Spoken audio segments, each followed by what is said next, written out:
your child isn't vaccinated, I don't want them to come to school to get me sick. And I always say, if your vaccines are that good, what do you care?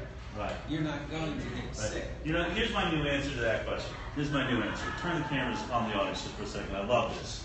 Can everyone that has not had a booster shot in the last 10 years just please stand up? Okay? That is the threat to you and your kid. The threat to you and your kid is not 3% of an unvaccinated group of children.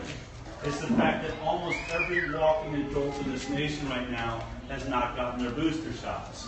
So we are nowhere near reaching 95% uptake on vaccines. Now, you know, I'm on an edge here because when I say that, I'm telling you that's what's coming next. That when they're selling you on herd immunity on your babies, they're planting a seed of a bullcrap idea, really. It's theoretical, and it cannot stand up because vaccines don't last long enough. Herd immunity is a term that came from when you got lifelong immunity from getting the natural disease. So when measles would sweep through a town, we had lifelong immunity then in that town, and they thought at that time 68%. That's the original herd immunity percentage. If 68% of a town or a village got the measles, we would all be protected by that. Now they've commandeered herd immunity to talk about vaccines, but the truth is they are totally ignoring the gorilla in the room, I think, on purpose. They're going to get you all to approve mandated vaccines on all of your babies. And I won't even get away from the word mandate. There's always been mandates. We've had mandated vaccines throughout time almost in this nation. But we've always had exemptions available to us. Personal belief, religious belief. What's happening now is called forced vaccination. That's taking away all of your exemptions, saying no matter what your education, we don't care if you're a doctor, we don't care if you're a journalist and you've done a story and you've gotten to the bottom of Dr. William Thompson at the CDC, your kids are going to have to be vaccinated in order to go to school. That's forced vaccination, and that's where we're seeing a shift. And I assure you, they are looking to try and do this across the entire nation with this next election. Depending on who you put in office, we could be looking at forced vaccination on all kids, and as soon as they achieve that, mark my words, right behind it will be, well, now that you've vaccinated your babies with the 72 vaccines that we thought were necessary, truth is you need to come in and we need to reboost you on all the vaccines, and we've added 10 or 15 new ones to the schedule. And you know you're going to do it because you just did it to your little baby infant. If you would do it to your infant, why wouldn't you do it to your own body? That's where this is leading, okay? And they're going to have to do it because that's where the money is. The pharmaceutical industry isn't the biggest lobby in Washington because they care about 3% of the unvaccinated children in this country, and they're fighting for the health of kids. Come on.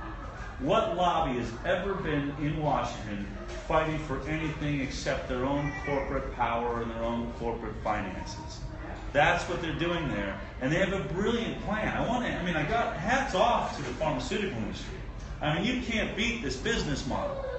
You have a product that, due to the 1986 Vaccine Injury Compensation Act, you cannot be sued for. Can you imagine car companies, how psyched they would be if you couldn't get sued when the brake pedals all start sticking on your cars?